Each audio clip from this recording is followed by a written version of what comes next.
Obviously, ancient Rome's emperors weren't the humblest bunch of people.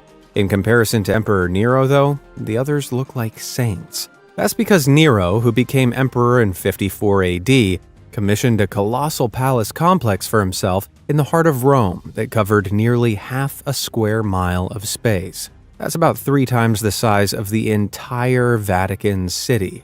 Built with stone and marble between 64 and 68 AD, the extravagant palace had 150 rooms both above ground and underground, as well as a pool and an enormous 100-foot statue of the emperor himself. If that wasn't enough, all of the rooms were covered floor to ceiling with gold, precious stones, shells, and pearls. Aptly then, it was named the Domus Aurea, or Golden House for those of us not too hot on the old Latin.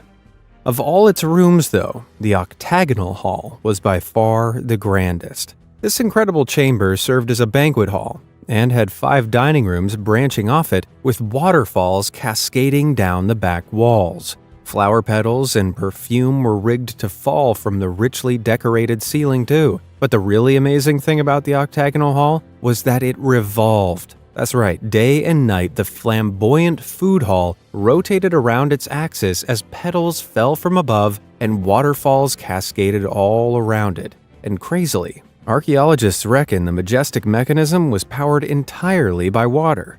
All this narcissistic extravagance did not make Nero popular, though, and so his successors wanted to distance themselves from him as much as possible. Therefore, they savagely stripped the whole palace of its materials and riches and even filled in most of the underground rooms in order to build on top of them. This means that, sadly, although the main structure survives, the palace is far from the grand complex it once was. That said, the octagonal hall was excavated and is still immediately recognizable today, despite the lack of decoration.